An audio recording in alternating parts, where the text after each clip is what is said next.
Morning, brother. Hope we're doing well today. Today, on this little car journey, this little drive, I wanted to talk about the role of, or the many various roles of protecting yourself and your psyche via use of, I suppose you can say, barriers or restraints or blockers of bad behavior. Now, there's a lot of differing of opinion when it comes to using things like blockers for adult websites or various other physical barriers to prevent yourself doing particular pieces of behavior. But if you know me, you know that I'm only loyal to the system that works. I'm only loyal to the outcome the system is giving you. And in that way, I free myself from ideology, from dogma, and free my mind up to the possibilities of alternative pieces of systems, methods that will facilitate getting what you want. Now, more recently, I did want to take the time in this video to speak about a particular issue that a lot of men are having, especially in the space around blocking adult material on their phones and their devices. Because I've been through that road.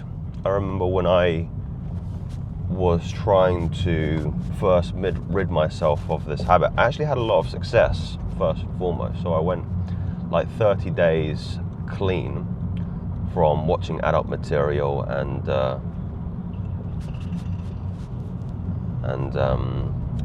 self-pleasuring as well. I had my relapses. I had many relapses, more than I care to actually admit to you. And then I started looking for various tools that would help me. And I thought to myself, after reading James Clear's Atomic Habits, well, the problem is convenience, right? The problem is convenience because, if you're a smoker, you need to have the cigarettes to smoke. If you smoke crack, you need to have the crack to smoke. If you do heroin, you have to have the heroin to smoke. If you want to watch adult material, all you need is to pull out that phone in your pocket. So the convenience is really, in my opinion, the killer. There's always a phrase that I use to quote or measure the difficulty in which we can rid ourselves of habits such as watching adult material online. It's like trying to quit cigarettes, but you've always got a cigarette in your pocket. And there kind of lies the convenience, the practical barriers that keep us bound, that keep us a slave.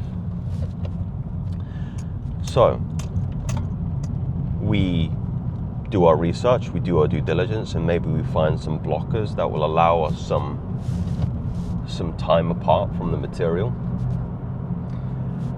Maybe, but here's the thing, what usually happens is after a time, we begin to find the loopholes. We begin to turn off screen time in iOS software, or we uninstall the blocker, and we succumb to that lust, that urge. And a big part of you is always like, because here's the psychology behind it, is once you do something, it's very easy to continue doing it. So what do I mean by that? I mean, once you uninstall a blocker, it's very easy to continue uninstalling it. So the idea is that if you have a new app, let's say there's a new blocker app that you download into your phone or your computer or your tablet, and you say to yourself with the intention, right, this is it. Whenever this is installed, I'm not going to be able to view adult material. I'm going to work on myself, etc., etc. However, the first time that you succumb to weakness and you uninstall it, that blocker is useless for the rest of the time that you have it, because you're always going to have an association in your mind of, oh, that's the blocker that doesn't work, that's the blocker that I can easily uninstall.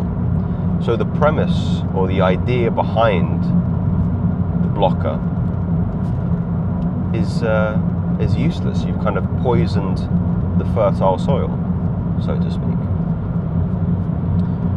So I've had my experience with that, and it comes with such crushing consequences, because you begin to feel, even with the additional support, or let's say safety net of using some of these tools, that you're, forever going to be vulnerable.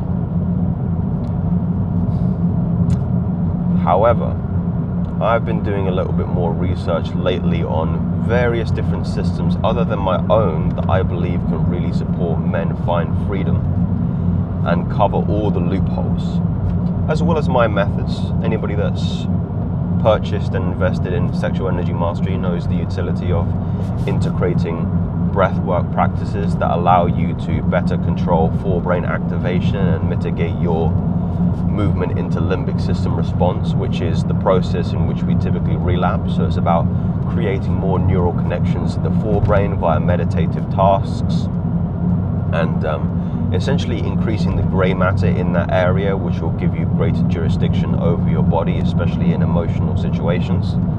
That's got a huge amount of utility to it, and again, this is where I'll colour my perspective in, because I don't believe in relying on blockers. It's not enough to put a blocker on and believe that you're safe. No, you have to do the additional work to actually strengthen yourself. But there is a great sense of relief that is granted to individuals who close all the loopholes. When I was addicted to cannabis, one of the easiest ways I found to quit, or the method in which I quit, was I basically told my dealers that I would snitch on them if they kept selling me cannabis. I know that's so low street rep and cred, but the thing is as well is, I don't know if this is the continuity where you live, but all the dealers share numbers. So the idea is you're now in the network of drug access. So you'll get like WhatsApp messages or Telegram messages every Friday saying, I'm about from 6 a.m. to 8 p.m. I've got, Cali Kush, and I'm sure you know. And, getting those messages really doesn't help when you're trying to quit. You're going, oh, it's easy, I can just tell this guy, here's my address, be there when you can. I'll go around the corner. So I used to go around the corner to the little cash machine, ATM machine as the Americans call it, which is just so convenient. So I made it difficult. I made it difficult for myself to get access to it, and lo and behold, I haven't smoked cannabis since 2018. It's been 7 years or so. Not even had a moment where I've come close. So, back to adult material blockers. There is a method that I have derived that closes all the loopholes. Because the trouble with iOS, and this does only work for iOS, so Apple uses for iPhones, iPads, and it does work on desktop actually, is if you have tried, and you know what I'm talking about, under screen time, there is limit adult material use, yeah? And we also need to be careful of apps like Reddit and like the X platform. I know I had my I suppose time in the sun in the X platform. I still like the X platform, but the only thing I'm irritated by is the presence of adult material on X platform. I really think that's got no place for a platform that I think is actually the best social media platform. So, adult material certainly shouldn't be allowed on there. So we remove apps like X platform, like Reddit, from our devices. We go to the trouble of there's various different options you have to like check and uncheck, and a ironclad slam dunk, and I cannot stress these verbs enough, system that foolproofs us uninstalling the limit adult material or reinstalling X platform or Reddit to watch this kind of stuff. And when I trialed this out for some of my clients, they just said to me, Joseph, I have such relief in knowing that even if I wanted to, the option is impossible for me to do. It's amazing having, because again, it's like that point I made with the cigarettes. Is imagine you're trying to quit cigarettes, but there's always a cigarette in your pocket. So you're kind of walking around and you're itching. You're like itching, like I can just go into my pocket and get my cigarette and have a little drag, But if you just remove the cigarette, here's the idea: it's like it removes it from your environment, like it removes it from the forefront of your mind. And that is such a blessing, because we spend so much cognitive energy, we waste so much cognitive energy kind of fighting ourselves, going, no, I'm not gonna do this. Yeah? Kind of like that cigarette user. Like he's walking around with the option to just reach inside his pocket and access it, but he's constantly fighting himself. He's going, no, I'm not gonna do this. But if you just take the cigarette away, there's the right, I can't even if I wanted to, it's not an option. So suck it up and move and get on. Yeah, like I would imagine, like this is an interesting idea to kind of mull over, because I think most people think they're very moralistic people, but the reality is they're not. Or most people like to think that they're strong, but most people are actually not. They've just organize their lives in an environment where it's easy to be strong. Like think about this. So like there's a common argument with people who are in a relationship. Like men would be uncomfortable with women going to the club without them, with their girls. And a lot of women will say, oh, but doesn't that make you insecure? You're so insecure. Why can't you just let me go out with my friends and have fun? You're so insecure. Do you not trust me? Do you not trust me? And the answer I always give is, I trust you when you're sober. Think about it, I trust you when you're sober. I don't even trust me when I'm drunk. Yeah, I know where my limits are. But if you're going to tell me that you when you're inebriated and you when you're sober is the same person, you've lost your mind. And also, when you're in the club, you're putting yourself in an environment where temptation is there. Are you going to tell me that if the roles were reversed, like imagine I'm a man, right? Imagine this is the scenario. I'm a guy going out to the club with my friends where women are hitting on me constantly. They're buying me drinks, trying to get me drunk. I'm drunk. Are you comfortable with that? Are you comfortable with that? And obviously if the woman has a high IQ, she's going to be like, well, no, obviously not. And the point is I trust myself. Like I've never cheated on any of my girlfriends, which is amazing that's commendable now. Yeah, like it's amazing that's bravo. That should be the norm, right? I'd like to think that I would never do that, and I think, again, because I have high morals and values for myself, I would say that I don't think I could ever cheat on somebody that I was in a relationship with, because I wouldn't be in a relationship with them in the first place. But I never, if I'm in a relationship, and I never do when I'm single, go out to clubs, get drunk, and lose all my inhibitions and start making out with people and having one night stands. Yeah. But if I was in a relationship and I was in that environment, I might slip up. And that's a very honest point to make. Yeah, I'm not proud to say that, but it's realistic. That's why I never put myself in those vulnerable environments. Do you see, gentlemen? Like, I've never smoked crack or done heroin, but if I had access to crack, like if crack and heroin was sitting on my coffee table at home, I wouldn't be comfortable with that. I would take the crack and heroin out and throw it in the bin, because I would not trust myself.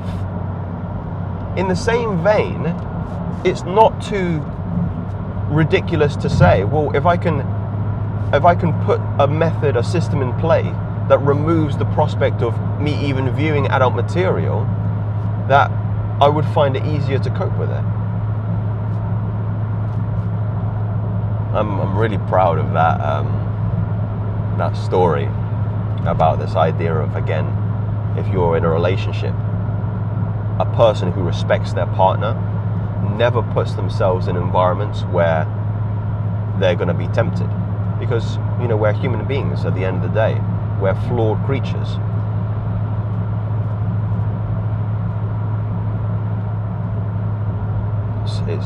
I think it's naive, like I really do pride myself in having morals, values and virtues that are higher than the average person.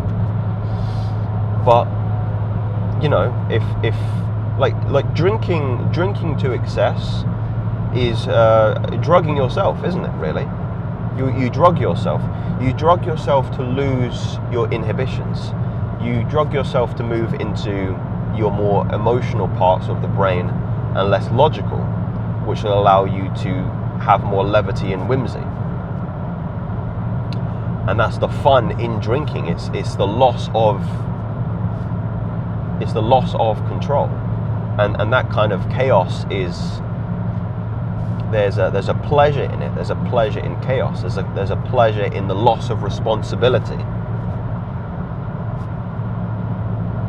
That's why people do it. Similarly, with a lot of drugs, there's a pleasure in the loss of agency of yourself and exploring new areas of your consciousness that are fun. But and in that definition, because I think we can agree on that definition, the loss of responsibility, you can make a very compelling argument that the loss of responsibility on your person makes you more vulnerable to do stupid things, makes you more vulnerable to do things that are not consistent with who you are or who you would like to be. And an individual who wants to occupy that person more than any others is not going to put themselves in vulnerable situations. Like, I feel that's fairly straightforward, but I do feel that there's a breed or brand of person that would disagree in saying that is maybe weakness. I don't think it is. I think it's about being smart. It's not. Again, it's the difference for me between working hard and working smart. Obviously, you need a combination of both, but working hard, unfortunately, in the modern world, isn't the only variable.